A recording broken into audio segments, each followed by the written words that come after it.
तो दोस्तों आज हम देखेंगे कि जीएसटी इनवॉइस जब बनाते हैं तब हमारे क्या क्या कॉमन मिस्टेक्स होती है, क्योंकि जीएसटी के हिसाब से आपको इनवॉइस बनाने का एक कन्फाइंड तरीका बताया गया है जीएसटी एक्ट में। तो हमें जीएसटी का हर एक इनवॉइस वो एक्ट के हिसाब से बनाना है।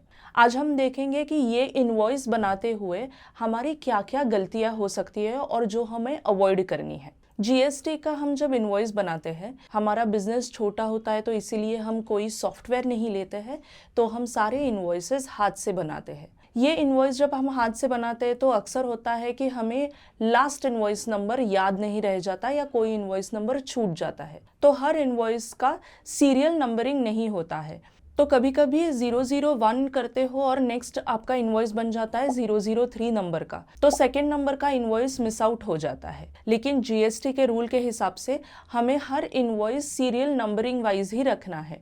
अगर कोई इनवॉइस कैंसिल होता है तो वो अलग बात है, लेकिन आपका सीरियल नंबर मिस आउट नहीं होना चाहिए। तो ये हो गई पहली कंडीशन कि सारे इनवॉइसेस सीरियली नंबर्ड होने चाहिए अकॉर्डिंग टू जीएसटी एक्ट। अगर ये आपको याद रखना मुश्किल हो रहा है तो ये मिस आउट ना होने के लिए मैं यूज़ करती हूँ रेफरेंस सॉफ्टवेयर, क्योंकि वो फ्री भी है। तो मेरा जो बिजनेस का साइज़ है वो स्मॉल है, तो मैं फ्री इनवॉइसेस रेफरेंस पे तुरंत बना सकती हूँ और उस पे मेरा सीरियल नंबर भी मेंटेन रहता है।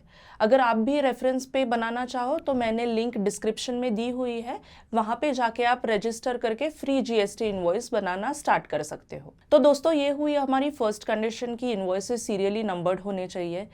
नेक्स्ट हमारा आता है बिलिंग डिटेल्स की तरफ। जो भी शिप कर रहा है या जो भी पर्सन बिल कर रहा है और जिसको हम बिल कर रहे हैं उसका पूरा नाम, एड्रेस, जीएसटी नंबर और पैन नंबर रहना इनवॉइस पे अनिवार्य है। इट इज़ मैंडेटरी कि आप ये सारी चीज़ें जो आपके बिजनेस की है और आपके कस्टमर के बिजनेस की है वो सारी डिटेल्स आप इनवॉइस पे मेंशन करें। उनका नाम होना चाहिए, आपका नाम होना चाहिए, जीएसटी नंबर दिखाई देना चाहिए और कंप्लीट एड्रेस होना चाहिए। अभी कंप्लीट एड्रेस में और चीज़ ये आती है, मेन जो है वो होती है प्लेस ऑफ सप्लाई की। तो प्लेस ऑफ सप्लाई दोस्तों क्यों ज़रूरी है? क्योंकि जीएसटी होता है प्लेस ऑफ सप्लाई के ऊपर। अगर आप इंटर स्टेट सेल कर रहे हो तो जो भी रिसीविंग स्टेट है उसका जीएसटी लग जाता है। तो प्लेस ऑफ सप्लाई जो बिल कर रहा है और जिनको बिल किया जा रहा है, इन दोनों के पार्टीज का प्लेस ऑफ सप्लाई हमें कंपलसरी इनवॉइस पे देना होता है। तो हमारा हुआ बिलिंग की डिटेल्स में आपका और कस्टमर का नाम, आप दोगे आपका कंप्लीट एड्रेस, कस्टमर का कंप्लीट एड्रेस, आपका जीएसटी नंबर, कस्टमर का जीएसटी नंबर अगर वो रजिस्टर्ड डीलर है तो, आपका पैन नंबर, कस्टमर का पैन नंबर और प्लेस ऑफ सप्लाई जो रहेगा। इसके बाद आते हैं नेक्स्ट लाइन आइटम में, जहाँ पे आइटम डिस्क्रिप्शन दिया जाता है। आइटम डिस्क्रिप्शन में आपको सिर्फ नाम देना नहीं है, आपको नाम के साथ आपके आइटम का पूरा डिस्क्रिप्शन देना है, यानी कि क्वांटिटी देनी है। आपको यूनिट ऑफ मेजरमेंट, केजीज है, लीटर्स है, नंबर्स है, यूनिट्स है, जो भी आपका है, पैकेट्स है, बॉक्सेस है, तो जो भी आपका यूनिट ऑफ मेजरमेंट है वो भी आपको देना कंपलसरी है। उसके बाद आएगा आपका रेट। एक क्वांटिटी के लिए रेट कितना रहेगा, तो टोटल क्वांटिटी पे आपका अमाउंट कैलकुलेट होता जाएगा। तो आपको डिस्क्रिप्शन पूरा देना ज़रूरी है, तो उसके बाद आपको क्वांटिटी देनी ज़रूरी है, रेट और यूनिट ऑफ मेजरमेंट। बातें अभी आइटम की यहाँ पे ख़त्म नहीं होती, हमें और भी एक बहुत ज़्यादा इंपॉर्टेंट फैक्टर इंक्लूड करना है और वो है एचएसएन और एसएससी कोड। अगर आप गुड्स दे रहे हो तो आपका रहेगा एचएसएन कोड, अगर आप सर्विसेज दे रहे हो तो आपका रहेगा एसएससी कोड। तो एचएसएन और एसएससी ये दोनों कोड्स इनवॉइस पे होने कंपलसरी है। आप कुछ भी मिस करो, आपको एचएसएन और एसएससी मिस नहीं करना है, क्योंकि आप जब जीएसटीआर 1 फाइल करोगे तब आपको एचएसएन या एसएससी समरी देनी कंपलसरी है। तो इनवॉइस पे भी एचएसएन और एसएससी आपको मेंशन करना मैंडेटरी हो जाता है। उसके बाद आता है अनदर लाइन आइटम।